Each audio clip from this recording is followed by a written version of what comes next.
When installing Windows 7, the bottom line is before you can start using, managing, or configuring an operating system, you will need to first install the operating system.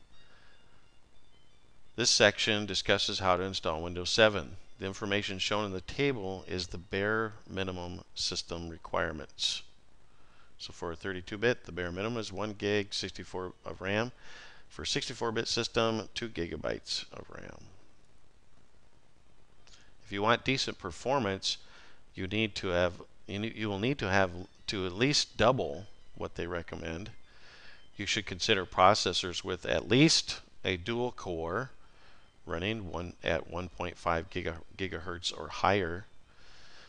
You should also have at least 2 gigabytes of memory in a 32-bit system, and in many instances you should consider 4 gig or more.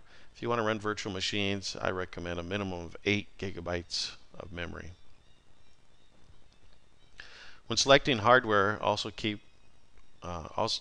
things in perspective, especially when you have to discuss cost. You also need to analyze the purpose of the system. If you're just going to use it to surf the internet, lower system components are fine. However, if you want a gaming system, you need to get the fastest and most amount of the specifications. Besides meeting the minimum requirements, you should look for devices that are found on the hardware compatibility list. When a device is on the HCL, you know the device has been thoroughly tested to be compatible with Windows 7. Depending on your situation, you'll be performing a clean installation or performing an upgrade.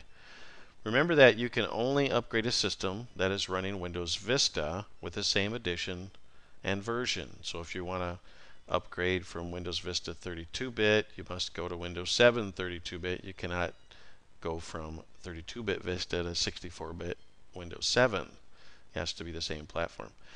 Most people might think that a clean installation is when you format the disk and start from scratch.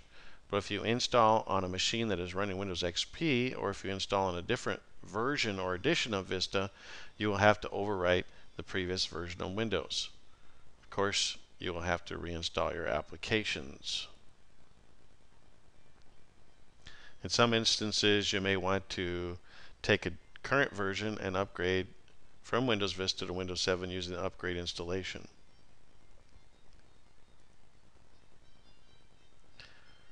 You can perform an in-place upgrade from a lower edition of Windows 7 to a higher one using the Windows Anytime Upgrade tool. It should also be noted that you cannot directly upgrade from Windows XP to Windows 7. The control panel.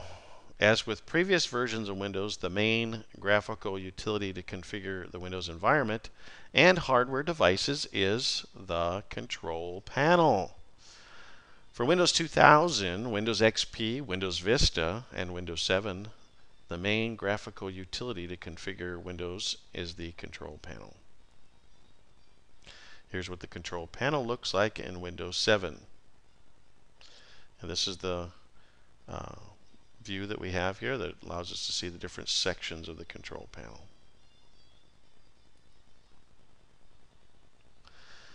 In the control panel, we can also access the user account controls. Since the UAC is designed to make sure that unauthorized changes are not made, especially by malicious software that you may not know you are running, you need to read the warnings carefully.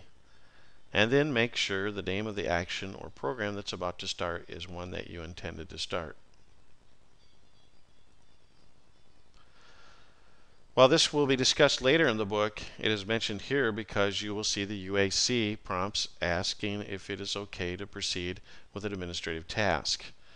UAC was introduced in Windows Vista, but the UAC in Windows Vista was one of its main criticisms because of the frequent UAC prompts.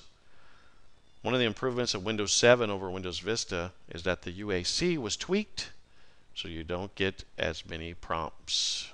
Yay! If you enable the UAC, you will not be able to make changes to the system drive, including the root directory and the System32 folder. For example, if you're trying to change the host file located in the C:\\Windows \system32 \drivers \etc folder.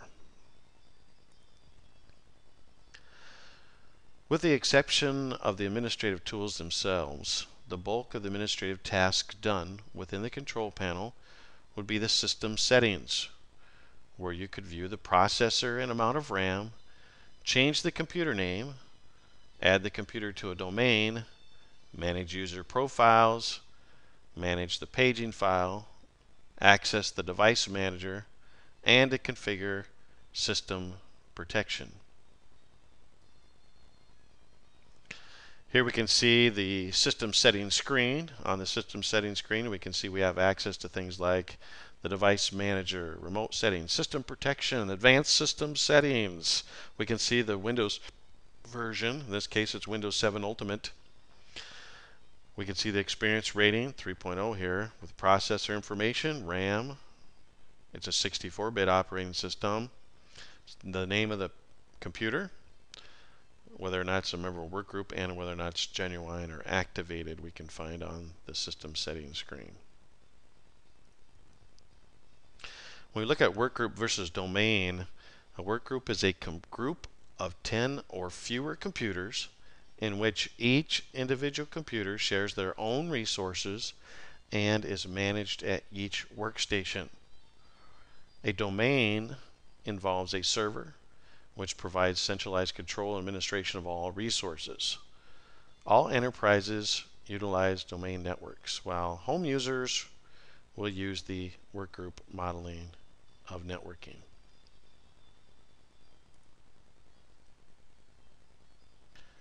The Action Center is a new component to Windows that allows you to view alerts and take actions to keep Windows smooth. For example, it will alert you if your computer is not updated or if you do not have the current antivirus package. You can also view the reliability monitor, which displays a graph on the reliability of your system. Here we can see the Action Center, which is notifying us of security alerts regarding our antivirus and Windows firewall. So the reliability monitor allows you to see information about the stability and reliability of your system. Here's what the graph looks like. If you look at the red X's, indicate when an application failure occurred. You can click on that and you can see a timeline and see how reliable your system is. Great improvement for monitoring your system. While the control panel is mostly to configure Windows and is not used for troubleshooting, there are still some important options. First, there is the device manager, which will be discussed later in the book. In addition, you will find the troubleshooters. While the troubleshooters can only identify basic or obvious problems, the troubleshooters can help a novice user who does not know much about Windows or have much experience in troubleshooting Windows.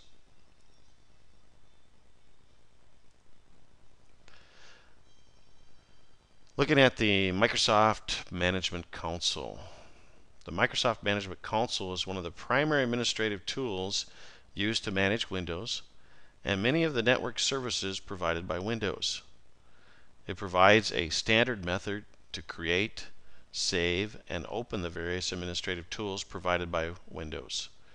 When you open administrative tools, most of these programs are actually MMCs, or Microsoft Management Consoles. For administrating Windows, the bulk of the tools will be part of the administrative tools. The Microsoft Management Console is the engine or framework for the administrative tools. With the MMC, you can create your own console and access other MMC add-ins that are not part of the administrative tools, such as the certificate add-in. The Computer Management Console is a pre-configured MMC which gives you access to many of the Windows components necessary to manage your Windows operating system.